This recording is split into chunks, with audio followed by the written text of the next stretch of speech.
Hello दोस्तों, स्वागत है आपका हमारी टॉपर टिप्स एनसीईआरटी क्लासेस पर।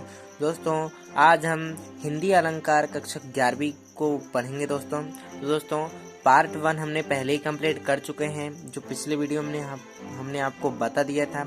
तो अब बारी है पार्ट 2 वीडियो की। तो दोस्तों, पार्ट 2 वीडियो पर हम पढ़ेंगे विरोधाभास अलंकार और अपयुंक्ति अलंकार। क्योंकि हमने पार्ट 1 वीडियो पर भ्रांतिमान अलंकार और संदेह अलंकार की परिभाषा, डेफिनेशन और उनको समझना पूरी तरह से कंप्लीट कर लिया है। और उम्मीद होगा कि आपने पार्ट 1 वीडियो को बहुत ही अच्छे से देखा होगा, उसका रिवाइज किया होगा और उसको फॉलो किया होगा। ठीक है दोस्तों, तो अब बारी है विरोधाभास अलंकार और अपयुंक्ति अलंकार की। तो दोस्तों, वीडियो को अंत तक देखना ना भूलिएगा, क्योंकि ये बहुत ही इम्पोर्टेंट अलंकार है और आपको बाद तक बहुत ही काम में आएंगे और बहुत सारे अंक आपको दिलाते रहेंगे। तो दोस्तों, अब हम विरोधाभास अलंकार की परिभाषा और डेफिनेशन और उसके उदाहरण को समझ लेते हैं। तो दोस्तों, इसकी परिभाषा हम इस प्रकार से लिख सकते हैं कि इसकी परिभाषा बहुत ही अच्छे प्रकार से लिखी गई है और बहुत ही आसानी से हमको याद हो जाएगी। तो हम इसकी परिभाषा आपको पहले हम लिखकर भी बताएंगे, पढ़ के बताएंगे और आपको याद करना होगा। जिस तरह हम याद कर रहे हैं उसी तरह आपको भी कक्षा 11वीं की पूरी तैयारी करते रहना है। तो दोस्तों, इसकी परिभाषा है, जहाँ किसी पदार्थ, गुण या क्रिया में वास्तविक विरोध न होते हुए भी विरोध का आभास हो, वहाँ पर विरोधाभास अलंकार होता है। तो दोस्तों, अब हम इस परिभाषा को लिख लेते हैं, क्योंकि लिखा हुआ सबसे पहले याद होता है। तो लिख लेंगे, जहाँ किसी पदार्थ, गुण या क्रिया में वास्तविक विरोध न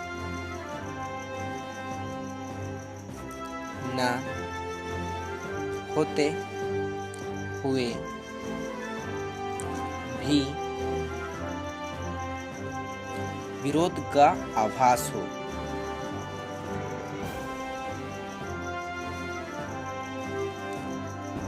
आभास हो,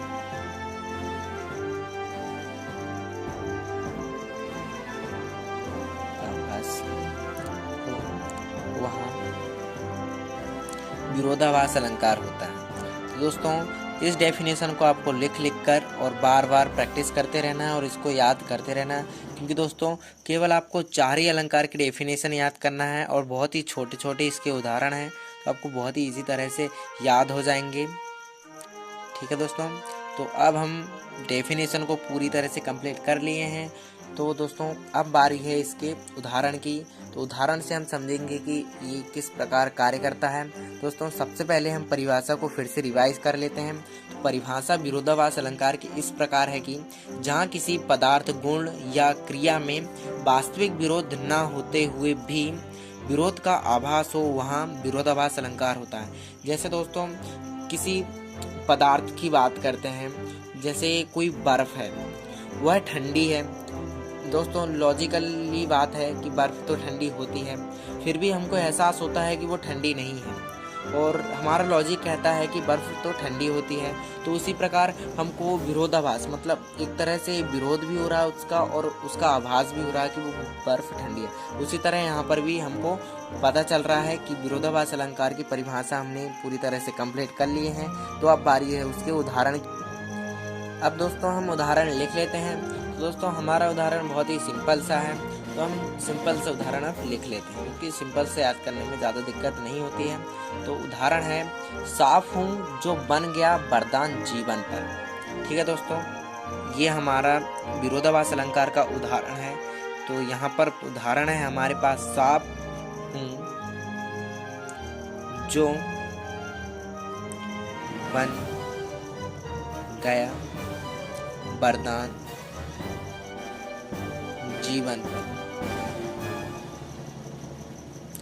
जीवन पर या में दोनों लगा सकते हैं, क्योंकि दोनों का अर्थ यहाँ पर एक सही निकलेगा। ये हमारा फर्स्ट उदाहरण हुआ। तो हम आपको यहाँ पर दो दो छोटे छोटे उदाहरण बता देंगे। तो यहाँ पर सेकंड उदाहरण पर हम एक और लिख लेते हैं, वो भी इसी तरह बहुत ही इजी है। तो नीर भरी आँखियाँ रहे, नीर भरी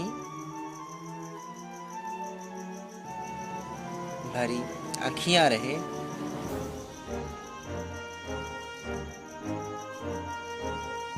आँखियाँ रहे, ताऊ न प्यास बुझाए, ताऊ न प्यास बुझाए। दोस्तों इस उदाहरण से यह तात्पर्य है कि आँखियों में तो नीर है, लेकिन नीर से हमारी प्यास कैसे बुझेगी। ठीक है दोस्तों, तो यहाँ पर एक तरह से विरोध हो रहा है।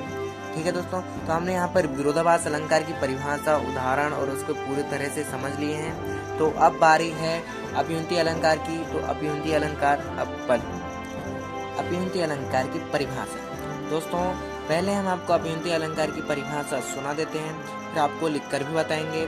तो अपयुंती अलंकार की परिभाषा है, उपमेय का निषेध कर उसमें उपमेय का उपमान का आरोप किया जाए तो अपयुंती अलंकार कहलाता है। दोस्तों ये थोड़ा समझने में थोड़ा कठिन है, लेकिन बहुत ही इजी है।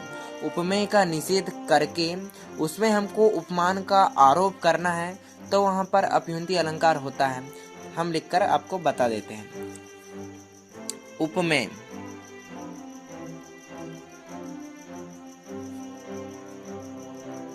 का निषेध कर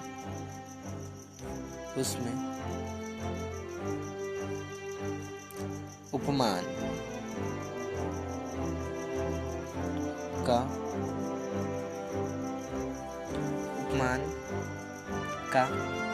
आरोप किया जाए तो अपयुंती अलंकार होता है। तो वहाँ पर अपयुंती अलंकार बन जाता है। दोस्तों बहुत ही इजी परिभाषा है इसकी, और मेरे हिसाब से सबसे इजी परिभाषा तो अपयुंती अलंकार की बनती है कि उपमेय का निषेध कर उपमान का आरोप किया जाए तो अपयुंती अलंकार होता है। बहुत ही इजी है, आपको बहुत ही आसानी से याद हो जाएगी। वैसे इसके उदाहरण थोड़ी डिफ़िकल्ट है, तो उसको याद करने का प्रयास करिएगा। दोस्तों इसको हम अपयुंती अलंकार को एक तरह से और समझ सकते हैं, तो हम उसको भी लिख लेंगे, लिख लेंगे की बात अलग हो गई। हम आपको लिखकर भी बता देते हैं यहाँ पर। तो हम एक तरह से लिख लेते हैं कि अपयुंती अलंकार का अर्थ, अपयुंती का अर्थ जो होता है वो हम आपको यहाँ पर बताते हैं। अपयुंती का अर्थ, इसका भी अर्थ आपको पता चल जाएगा, क्योंकि अपयुंती से स्पष्ट नहीं होता कि उसका अर्थ क्या है। तो हम यहाँ पर बता देंगे। अपयुंती का अर्थ होता है छिपना या निषेध करना, छिपाना या निषेध करना। उसको एक तरह से, किसी चीज़ को एक तरह से छिपा दिए हैं या उसको निषेध कर दिए हैं। निषेध मतलब भी वही होता है। इस अलंकार में प्राय निषेध आरोप है। ठीक है दोस्तों, इसमें निषेध आरोप करते हैं। अपयुंती अलंकार में निषेध को आरोप करते हैं, क्योंकि तभी यहाँ पर अपयुंती अलंकार को दर्शाया जाएगा। ठीक है दोस्तों, तो हम इस छोटे की मतलब इसको भी लिख देते हैं, क्योंकि छोटे छोटे पॉइंट हमारे अंक को बहुत अच्छे से बढ़ावा देते हैं। तो छोटे छोटे पॉइंट भी हम यहाँ पर लिख लेंगे। इस अलंकार में प्राय निषेध आरोप करते हैं। अब दोस्तों, अब हमने यहाँ पर पूरी इसकी डेफिनेशन लिख लिए हैं। तो अब बारी है इसके उदाहरण की। अपयुंती अलंकार का पहला उदाहरण दोस्तों हम लिख लेते हैं। उसका पहला उदाहरण है, सत्य कहूँ हो दीन दयाल। हम लिखते भी जाते हैं, सत्य कहूँ हो दीन दयाल। बहुत ही अच्छा उदाहरण है दोस्तों, और आपको बहुत ही आसानी से याद हो जाएगा। Deen Dayal full stop second line इसकी होगी, बंधु न होए मोर यह काला। बंधु न होए मोर यह काला। हमने पहले उदाहरण के यहाँ पर कंप्लीट कर लिए हैं। दोस्तों आपके लिए एक और बहुत ही छोटा सा और इजी सा उदाहरण हम बहुत ही अच्छे से ढूंढ के लेके आए हैं, तो आपको बहुत ही इजी से आपको याद हो जाएगा। दोस्तों अभ्युन्ति अलंकार के 2 उदाहरण हम आपको यहाँ पर बता देते हैं। जो पहला बड़ा है तो दूसरा वाला उससे भी बहुत छोटा है और इजी है। दूसरा वाला है ये ना मग है, ये ना मग है तब चरण रेखियों है। रेखियों है दोस्तों, बहुत ही छोटा सा उदाहरण है, आपको बहुत ही अच्छे से याद हो जाएगा और आपको इस पर पूरे के पूरे अंक मिल जाएंगे, क्योंकि दोस्तों बहुत ही इजी है इसकी परिभाषा, उदाहरण और इसके नाम भी।